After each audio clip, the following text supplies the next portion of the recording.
அடிமை பேய். இங்க கடுமையான தீட்சை செஞ்சுட்டு இருக்கிறவர் பேரு அபோலா.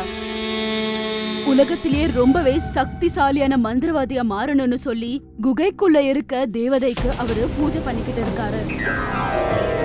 அவரு ரொம்ப காலமா இந்த தீட்சைய பண்ணிக்கிட்டு இருக்காரு. ஆனா கூட அவருக்கு இந்த ஆசை மட்டும் நிறைவேறவே இல்லை.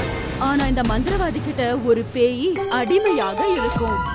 அந்த பேய் மந்திரவாதி சொன்ன எல்லா விஷயத்தையும் இல்லன்னு சொல்லாம பண்ணும். சுந்தரி, தினமும் நான் பூஜை பண்ணிக்கிட்டு இருக்கேன். எதுக்காக நீங்க எனக்கு வரம் கொடுக்கல? நீங்க பண்ற பூஜையில தான் ஏதோ தப்பு இருக்குன்னு நினைக்கிறேன். சரியா சொல்லு சுந்தரி. இப்ப நான் என்ன பண்ணணும்னு எனக்கு சரியா புரிஞ்சிருச்சு அப்படின்னு சொல்லி மந்திரவாதி மறுபடியும் மந்திரங்களை சொல்ல ஆரம்பிக்கிறாரு. அவரு மந்திரத்தை சொன்ன உடனே அந்த பேய் சடனா காத்துல பறக்க ஆரம்பிக்குது. அப்புறம் அந்த பேய்க்கு அங்க என்ன நடக்க போகுதுன்னு எதுவுமே புரியல. அப்ப அந்த பேய் தேவதை முன்னாடி இருக்க அந்த விளக்குக்குள்ள போய் எரிய ஆரம்பிக்குது. அந்த நேரத்துல பேய் வலியால ஜோரா கத்த ஆரம்பிக்குது. கொஞ்ச நேரத்திலேயே அந்த சிலையில இருந்து ஏதோ வெளிச்சம் வந்ததால அந்த பேய் அந்த நெருப்புல இருந்து தூரம் போய் விழுந்துடுது. மந்திரவாதி கண்ணு திறந்து பாக்குறாரு. அப்ப அந்த சிலையில இருந்து ஏதோ வார்த்தைங்க அவங்களுக்கு கேக்குது. அபோலா, உன்னோட தைரியம் எனக்கு பிடிச்சு போச்சுடா. உன்னோட கோரிக்கை என்னவோ என்ன கேளு. வா மாதா வா, நான் உனக்காக தான் காத்துக்கிட்டு இருக்கேன். என் கோரிக்கை என்னன்னா, நான் இந்த உலகத்திலே சக்தி வாய்ந்த மந்திரவாதியா மாறணும். அதுக்காக நான் என்ன பண்ணணும் சொல்லு மாதா. அதொன்னும் அவ்வளவு சுலபம் இல்லடா. அதுக்கு நீ நரபலி கொடுத்தாகணும்.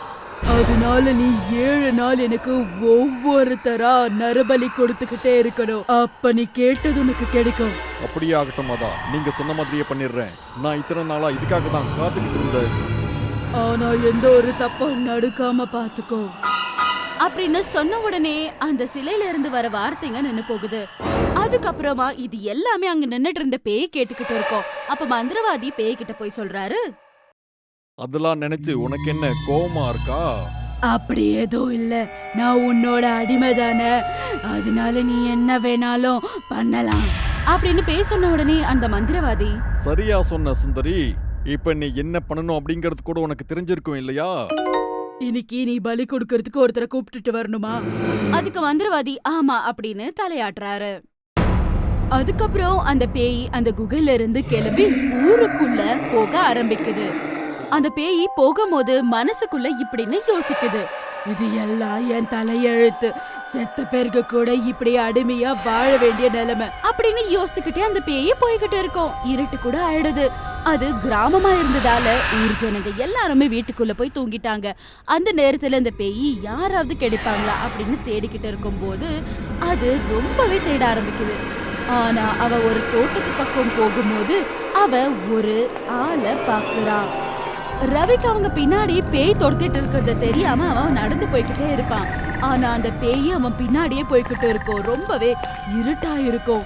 அப்புறம் ரவி ஏதோ பின்னாடி வருது அப்படின்னு தோணுதுனால அவன் கொஞ்சமா திருப்பி பார்க்கலாம் அப்படின்னு திரும்பி பார்க்கறான். பேய் கைய நீட்டிக்கிட்டு வா வான்னு கூப்பிடுற மாதிரி அவன் முன்னாடி நின்னுட்டு இருந்தது. ஐயோ பேய் பேய், யாராவது என்ன காப்பாத்துங்க, யாராவது காப்பாத்துங்க. கத்தாம என் கூட வந்தீனா உனக்கு நல்லது. தயவு செஞ்சு என்ன மன்னிச்சிரு. நான் அப்படி என்ன தப்பு பண்ணிட்டேன்? என் கண்ணுல பட்டதுதான் நீ பண்ண பெரிய தப்புடா. அப்படி பயந்துட்டு இருந்த ரவிய அந்த பேய் 2 அடி அடிச்சு அப்ப மயங்கி கீழே விழுந்த ரவிய அதை தூக்கிக்கிட்டு அங்க இருந்து மாயமாயிடுது. அப்படி அங்க மாயமான அந்த பேய் மந்திரவாதி முன்னாடி போய் நிக்கிறா. அத பார்த்த மந்திரவாதி, சீக்கிரம் அவனை எடுத்துட்டு வா, பலி கொடுக்கறதுக்கான நேரம் வந்துருச்சு. அப்புறம் மந்திரவாதி ரவிய தூக்கிட்டு போய் அந்த சிலைக்கு முன்னாடி வச்சு பூஜை செய்ய ஆரம்பிக்கிறான். ரொம்ப நேரம் அவன் பூஜை பண்ண பிறகு ரவிக்குள்ள இருந்த அந்த ஆன்மா சிலைக்குள்ள போய் சேர்ந்துடுது. தாயே, உன் பலியை ஏத்துக்கோ. இந்த பேய் தினமும் ஊருக்குள்ள போய் ஒவ்வொருத்தரா புடிச்சிட்டு வந்து அந்த மந்திரவாதி கிட்ட கொடுப்பான். அந்த மந்திரவாதி அவங்கள பலி கொடுப்பான். அப்படி 3 நாள் கடந்து போகுது. அப்புறம் 4வது நாள் ஊருக்குள்ள வந்த பேய், இப்படியே பாவம் ஜனங்களை நான் அவனுக்கு கொண்டு போய் பலி கொடுத்துட்டு இருந்தனா என்னால பாத்துக்கிட்டு இருக்க முடியல. அவனுக்கு அடிமையா இருந்தா இன்னும் நிறைய தப்புகளை என்கிட்ட பண்ண வைக்குவான் அப்படின்னு யோசிச்சு அந்த பேய் மறுபடியும் அந்த குகைக்கு போக கூடாதுன்னு நினைக்குது. அப்புறம் அந்த குகை கிட்ட இருக்க அந்த மந்திரவாதி அந்த பக்கம் இந்த பக்கம் கோவமா நடந்துகிட்டு யோசிச்சுக்கிட்டு இருப்பாரு. என்ன இது இந்த சமயத்துல அவ இங்க வந்திருக்கா? மனுஷங்க எதுவும் கிடைக்கலையா? இல்ல இவ என்கிட்ட போய் சொல்லி தப்பிக்கலாம்னு பாக்குறா? அப்புறம் அந்த பேய் மேல கோவமா கண்ணை மூடிக்கிட்டு அவரு ஒரு மந்திரத்தை சொல்ல ஆரம்பிக்கிறாரு. கொஞ்ச நேரத்திலேயே அந்த குகைக்குள்ள மறுபடியும் அந்த பேய் வந்து அவன் முன்னாடியே நிக்குது. அப்புறம் அந்த பேய் சுத்தி சுத்தி பாக்குது. அதுக்கு ரொம்ப ஆச்சரியமா இருக்கு. மறுபடியும் நம்ம இந்த குகைக்குள்ள எப்படிதான் வந்தோம் அப்படின்னு யோசிக்குது. என்ன சுந்தரி ஆச்சரியமா பாத்துக்கிட்டு இருக்க? என்கிட்ட இருந்து தப்பிக்கலாம்னு பாக்குறியா? உன் கூட இருக்கிறது எனக்கு பிடிக்கல. எனக்கு விடுதலை வேணும். என்கிட்ட இருந்து முக்தி கிடைக்கணும்னா நான் நினைச்சாதான் முடியும். நான் சொல்றத மட்டும் பண்ணு, சரியா? அப்புறம் மந்திரவாதி கையை நீட்டின உடனே அவன் கைக்குள்ள இருந்து நெருப்பு வர ஆரம்பிக்குது. அத பார்த்த பேய் பயந்து போய் தலை குனியுது. எதுவுமே பண்ண முடியாம மறுபடியும் ஊருக்குள்ள போகுது. அப்புறம் ஊருக்குள்ள வீட்டு வெளியே தூங்கிக்கிட்டு இருந்த ஒரு ஆளை அவ தூக்கிட்டு வரா. அப்போ மறுநாள் காலையில அந்த பேய் ஒரு மரத்து கீழே உட்கார்ந்து பாவம் அழுதுகிட்டு இருக்கும். அதே நேரத்துல விறக தூக்கிக்கிட்டு சத்தையா அப்படிங்கிற ஒரு ஆளு அந்த பக்கமா நடந்து போறாரு. அப்ப பேய் அழுறத கேட்ட அந்த சத்தையா, யாரது அழுதுட்டு இருக்குது?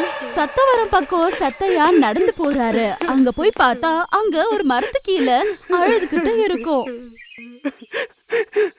ஆனா அந்த பேய பார்த்த உடனே அவரு ரொம்பவே பயந்து போறாரு. அப்புறம் கொஞ்சம் தைரியத்தை வர வச்சுக்கிட்டு அவர்கிட்ட இருந்த அந்த விறக கீழே வைக்கிறாரு. அதுக்கப்புறம் பேய் பக்கமா மெதுவா நடந்து போறாரு. அவரு நடந்து வர சத்தத்துக்கு அந்த பேய் அப்படி காத்துல எரிந்து கம்பீரமா நிக்குது. அப்புறம் கோவமா கேக்குது, யாரா நீ? இங்க உனக்கு என்ன வேலை? பேய் அப்படி கேட்ட உடனே அவரு பயத்துல நடுங்க ஆரம்பிச்சிடுறாரு. அதுக்கப்புறம் கொஞ்ச நேரத்துல கொஞ்சம் தைரியமா, நான் அழுக சத்தம் கேட்டு வந்தேன். இங்க யாரோ அழுதுட்டு இருக்கிற மாதிரி தெரிஞ்சது. யார் அழுதுட்டு இருக்காங்கன்னு பார்க்கலாம் தான் நான் வந்தேன். மரியாதை இங்க இருந்து போ, இல்லனா நான் உன்னை சாகடிச்சிடுவேன். இந்த இடம் என்ன உங்களுக்கு சொந்தமா? உனக்கு உயிர் பயம் இல்ல போல இருக்கு. அதனால தான் என்கிட்ட பேசிட்டு இருக்க. நீங்க பேசுறத பார்த்தாவே தெரியுது நீங்க ஏதோ கவலையா இருக்கீங்கன்னு. அதனாலதான் நீங்க கோவமா பேசிட்டு இருக்கீங்க அப்படிங்கறது கூட புரியுது அப்படின்னு சத்தையா தைரியமா கேட்டதால அந்த பேய் கூட சரி அவனை கொஞ்சம் புடிச்சு போகுது. நடந்தது இவன்கிட்ட சொன்னா மனசு திருப்தியா இருக்கும்னு நினைக்குது. அதுக்கப்புறம் சத்தையா கிட்ட நடந்த எல்லா விஷயமும் விவரமா சொல்லுது. அது மட்டும் இல்லாம அந்த மந்திரவாதி கிட்ட நான் ஒரு அடிமையா இருக்கேன் அப்படின்னு சொல்லுது. தப்பிச்சு போறதுக்கு நீங்க எப்பவுமே முயற்சி பண்ணவே இல்லையா? ஆனா அந்த மந்திரவாதி கிட்ட இருந்து தப்பிக்கிறது அவ்வளவு ஈஸி இல்ல. அதனால நீ கூட இங்க இருந்து போயிடு. அதே நேரத்துல சத்தையாக்கு ஒரு ஐடியா வருது. அதே விஷயத்த அவரு பேய் கிட்ட கூட சொல்றாரு. அப்ப பேய் சொல்லுது, நீ சொல்ற அளவுக்கு ஈஸி இல்ல அந்த மந்திரவாதி கிட்ட இருந்து தப்பிக்கிறது. இந்த வேலை நான் உங்களுக்காக மட்டுமே பண்ணல, நான் என் ஊர் மக்களுக்காகவும் தான் பண்றேன். ஏன்னா அந்த மனுஷனால மாசம் மாசம் ஊர்ல ஒரு உயிர் போயிட்டு இருக்கு. அப்புறம் சத்தையா சொன்ன ஐடியா பிரகாரமே அந்த பேய் சத்தையாவை அங்க இருந்து கூப்பிட்டு போயிடுது. அப்ப அவனை அங்க கூட்டிட்டு போன உடனே பலி கொடுக்கறதுக்கு இன்னும் நேரம் இருக்கு, இவ்வளவு சீக்கிரம் எதுக்கு கூட்டிட்டு வந்த அப்படின்னு கேக்குறாரு. அதுக்கு பேய், ஆமா நீங்க சொன்னது சரிதான், ஆனா இவன் காட்டுல தண்ணியா இருந்தான், அதுக்குதான் கூட்டிட்டு வந்துட்டேன். சரி அப்படியா, இவனை உடனே கட்டி போடு. அப்ப பேய் சத்தையாவோட கையும் காலும் கட்டி போட்டுட்டு அது அங்கிருந்து போயிடுது. அப்படி சத்தையா ஒரு மூலையில உட்கார்ந்து இருப்பான். அப்படியே நேரம் போக போக சத்தையாவை பார்த்து மந்திரவாதி கேக்குறாரு, என்னடா பயமா இருக்கா?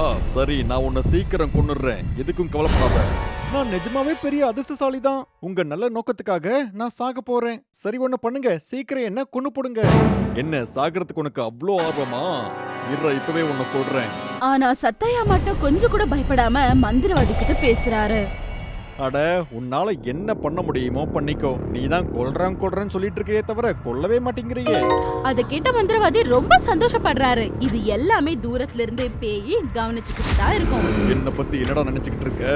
நான் உலகத்துல பெரிய சக்திசாலியா மாற போறேன். என் கையால தான் நீ சாகவே போற. நான் உன்னை பலி கொடுத்தே தீருவேன்.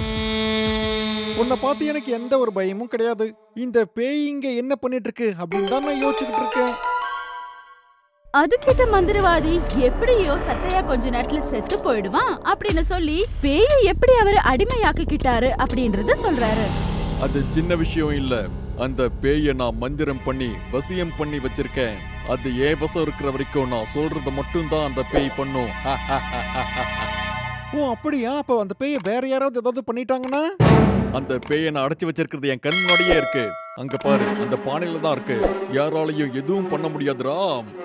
அப்படின்னு சொல்லி மந்திரவாதி சிலை பக்கத்துல இருக்க பானைய காட்டுறாரு. இது எல்லாமே அந்த பேய் கேட்டுக்கிட்டு தான் இருக்கும். அப்புறம் மந்திரவாதி சத்தையாவை பலி கொடுக்கறதுக்கான பூஜையை செய்ய ஆரம்பிக்கிறாரு. சத்தையாவை சிலை முன்னாடி படுக்க வச்சு அவர் செய்யக்கூடிய பூஜைகளும் மந்திரங்களும் சொல்லிக்கிட்டு இருப்பாரு. அப்ப பக்கத்துல இருந்த அந்த பேய் சரியான நேரத்துக்காக வெயிட் பண்ணிக்கிட்டு இருக்கும். அப்ப சத்தையா ரொம்ப பயப்படுறது கூட பேய் பாக்குது. அதுக்கப்புறம் உடனே அந்த பானைய எடுத்து பக்கத்துல இருக்க அந்த நெருப்புக்குள்ள போட்டுடுது. இதெல்லாம் பார்த்து அந்த மந்திரவாதி ரொம்பவே கோவப்படுறாரு.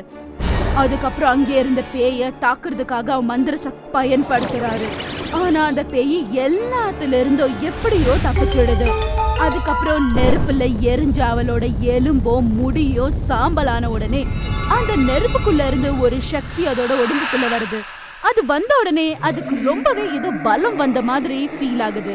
அப்ப உடனே அந்த பேய் மந்திரவாதிய தாக்க ஆரம்பிக்குது. அதுக்கப்புறம் அவன் கழுத்துல இருந்த மாலையை தூக்கி நெருப்புக்குள்ள போடுது. உடனே அந்த மந்திரவாதி எரிஞ்சு சாம்பல் ஆயிடுறாரு. உன்னோட உதவியை எப்பவுமே மறக்க மாட்ட Sathaiya.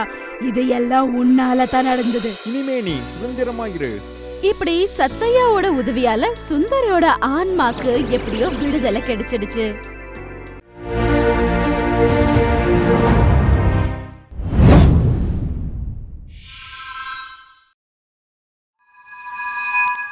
For more horror stories, please subscribe our channel.